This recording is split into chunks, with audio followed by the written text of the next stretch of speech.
Hi my friends, ഞങ്ങൾ നിൽക്കുന്നത് ഇടുക്കി ജില്ലയുടെ ആ സമീപ പ്രദേശമായ തൊടുപുഴയിലെ മക്കുവള്ളിയുടെ ഉൾക്കാട്ടിലാണ്. ഉൾക്കാട്ടിൽ എൻ്റെ കൂട്ടുകാർ, ഞങ്ങളുടെ സുഹൃത്തുക്കൾ നിൽക്കുന്നത് കണ്ടോ? ഒരു ചമ്പക മരമാണിത്. ഈ മരത്തിന് ഏകദേശം എത്രയുടെ ഹൈറ്റ് കാണും? ഉദ്ദേശം 120 അടി ഹൈറ്റ് കാണും. കമ്പില്ലാതെ, അതായത് നല്ല കാതൽ ഒരേ തടി. ഓക്കെ, പിന്നെ അയച്ചേട്ടാ, ഇതിന് എത്ര ഇഞ്ച് വണ്ണം കാണും? 400 ഇഞ്ച് വണ്ണം കാണില്ല. അതായത്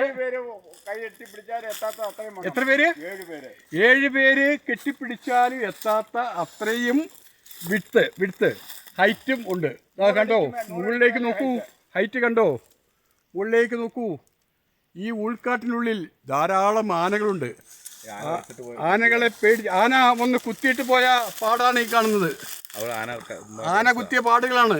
ഇതിനെക്കുറിച്ച് കൂടുതൽ പറയുക എന്നുള്ളത് എൻ്റെ അടുത്ത ബന്ധു ആയ ശ്രീ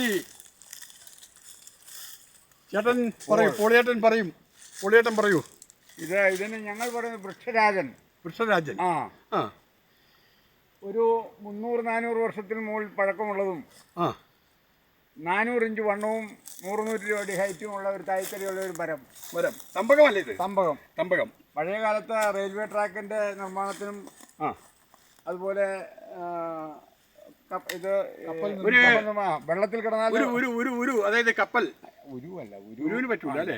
ഇത് ഏറ്റവും ഈടുള്ള മരമാണ്. എനിക്ക് തോന്നുന്നു തമ്പകം എന്ന് പറഞ്ഞാൽ ശരിക്കും പറഞ്ഞാൽ ഒരു രാജകൊട്ടാരം പണിയാം ഈ തടി ഉണ്ട് അല്ലേ? അത്രമാത്രം വളരെ ദൃഢതയുള്ളതും ഈടുള്ളതുമായ തടിയാണ് ഈ വലിയൊരു തടി. അടുത്ത പ്രദേശത്ത് കാണാൻ പറ്റാത്ത ഈ അടുത്ത പ്രദേശത്ത് ഞാൻ കണ്ടിട്ടുണ്ട്. നിലമ്പൂർ കാട്ടിൽ തേക്ക് കണ്ടിട്ടുണ്ട്. ഇത്രയില്ല. ഐസക്കേട്ട എന്താ പറയുന്നു? എന്തായാലും മക്കുവള്ളി സമീപ പ്രദേശത്ത് ഫോറസ്റ്റിനകത്ത് ഇത്രയും വലിയൊരു മരം കാണുക എന്ന് പറയുന്നത് എൻ്റെ ഓർമ്മയിൽ ഞാൻ ഇത്രയും വലിപ്പമുള്ള ഒരു മരം കണ്ടിട്ടില്ല. മക്കുവള്ളി സ്വദേശിയാണ് ഈ പറയുന്നത്. മക്കുവള്ളിയിൽ നിന്ന് പണ്ടൊരു കാലം ഇവിടെ നിന്ന് തിരുവല്ലാമലയിലേക്ക് പോയ ഐസക്കേട്ടനും കുടുംബമൊക്കെ ഇപ്പോൾ അവിടെയാണ്, തിരുവല്ലാമലയിലും. പക്ഷേ ഇപ്പോൾ താമസിക്കുന്ന ഹിൽ പാലസിലാണ്. ഞങ്ങൾ ഹിൽ പാലസിലെ കരിങ്ങാച്ചിറ ദേശത്തുള്ള ആ പള്ളിയിൽ വരുന്ന മോർണിംഗ് വാക്കേഴ്സും ഒരു കൂട്ടായ്മയുടെ സുഹൃത്ത് ബന്ധമാണ് ഈ കാണുന്നത്. ഈ കൂട്ടായ്മയിൽ ഞങ്ങളുടെ ഇസ്രായേൽ യൂണിറ്റിൻ്റെ മെയിനായിട്ടുള്ള ഒരു സാരഥിയാണ് 2 കൈയിലും പടി പിടിച്ചിരിക്കുന്ന അനിൽ പീറ്റർ. യാക്കോബായ സഭയുടെ ഒരു ഭരണസമിതി അംഗമാണ്. ഓക്കെ.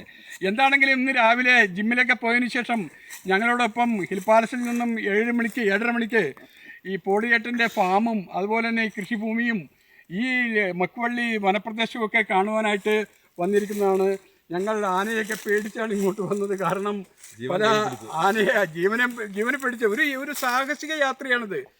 ഇത് ഞങ്ങൾ ഇതിനകത്തേക്ക് കടന്നു പോരുന്നത് വളരെ പ്രിക്കോഷനോട് കൂടിയാണ്. കാരണം ഏത് സമയത്തും കാട്ടാന ആക്രമിക്കുന്ന ഒരു ഏരിയയാണിത്. ആയതുകൊണ്ടും ഇവിടെ ആനച്ചാലുകളൊക്കെ ഒരുപാടുണ്ട്. ആനയുടെ സ്മെല്ലും വരുന്നുണ്ടായിരുന്നു. എന്താണെങ്കിലും ഞങ്ങൾ സുരക്ഷിതമായി ഇവിടം വരെ എത്തി.